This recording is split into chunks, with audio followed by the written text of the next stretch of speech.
Okay, so I had to go for a tune-up the other day. So I went to Planned Parenthood. You know, because I'm poor. We got that sliding scale, baby. Can we give it up for Planned Parenthood real quick? Okay, bunch of baby killers. Just good to know. Alright, so this is a true story. One time I had a gynecology appointment, and I went for a hike beforehand.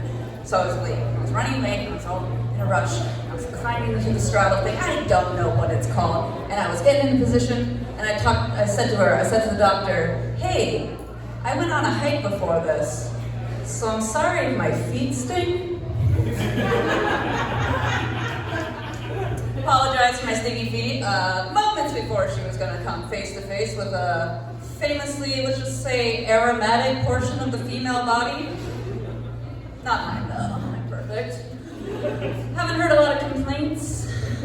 Wouldn't listen if I did. I should work on that. I have stopped listening to them when they talk to me.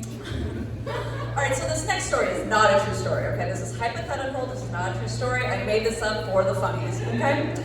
Ladies, if you so choose to ghost a guy after having his abortion, you have lost the right to ask for your CDs and DVDs back, okay? Those are his now.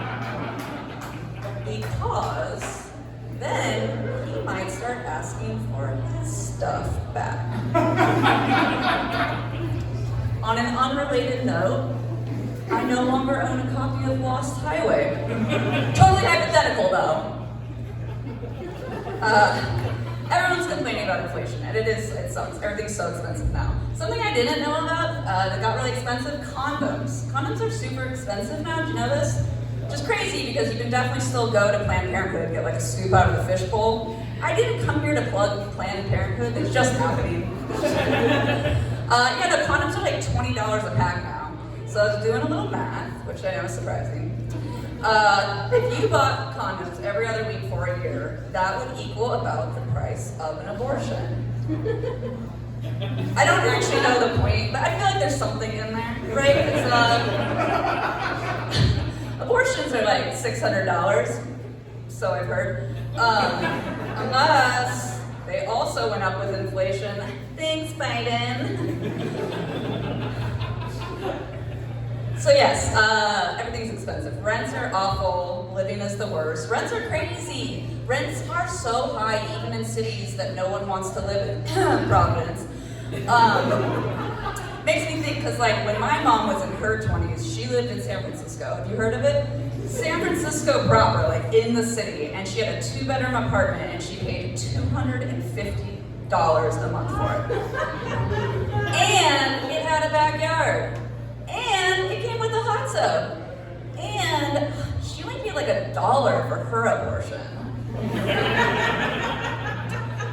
I'm kidding, of course. Marigold's the same. Okay, so speaking of my mom, she did come to me recently. She comes to me and she says, did you know that your brother is dating, but he doesn't meet them in real life? He meets them on apps on his phone. Yeah, no, like, that's a thing. That's been a thing for a while. Did you not know that was a thing? Oh, goodness. Mom, wait till I tell you what the apps are really for. People trying to fuck. That's right, Mumsy. That's your little precious baby boy trying to get his dick wet. Gross. She's not dumb, right? She's a smart lady. I have had to explain some things to her over the years. Like, for instance, she didn't know what blunts were. I guess they didn't have rap in the 60s. She didn't know what a camel toe was, or why I didn't want her to leave the house wearing stretch pants. So there I was, explaining to my dear mom what dick pics are, and why some gentlemen think it's okay to send them without asking permission first. Again, she's not dumb, she's not ignorant, she just sort of lives in an, isolated, insular cocoon of her own design, where, she couldn't possibly fathom someone accidentally airdropping a picture of a semi-hard dong to her in the middle of the afternoon when she's just trying to enjoy her tea. Must be nice, Mom. Thank you guys, you were great.